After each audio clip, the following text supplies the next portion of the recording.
ayrılık dilde çok yare açtı. Hasret kaldım o gül yüzlü yâre ben.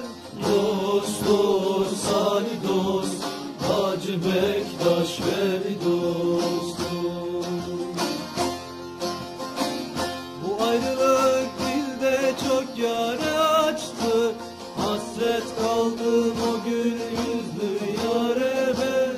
Dost dost Ali dost, Hacı Bektaş Veli dostum.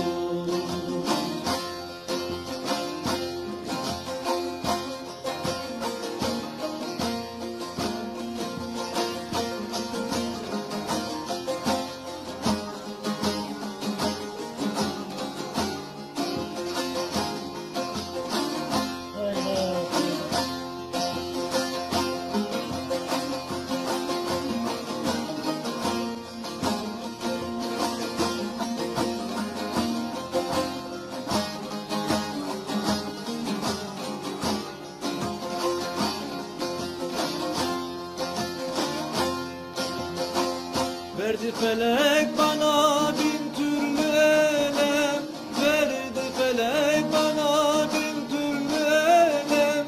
Geldi geçti ömrüm ahile heptem. Dost dost Veli dost. Gönlümde açılan yaraya merhem. Çok aradım bulamadım çare ben. Dost dost Ali dost, Hacı Bektaş Veli dostum. Gönlümde açılan yaraya merhem. Çok aradım bulamadım çare ben. Dost dost Ali dost, Hacı Bektaş Veli dostum.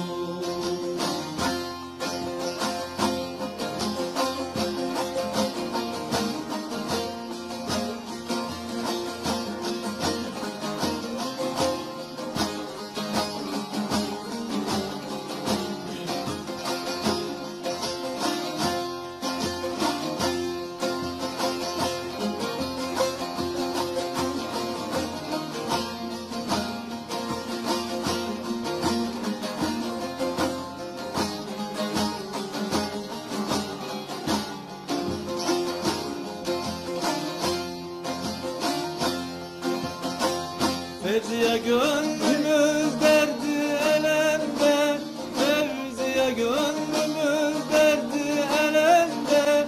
Böyle tayin olmuş derdi kalemde. Dost dost Veli dost.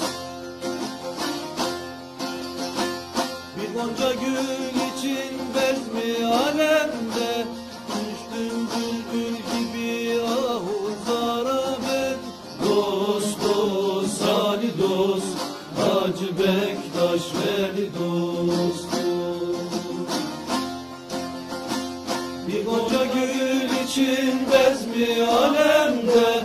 Düştüm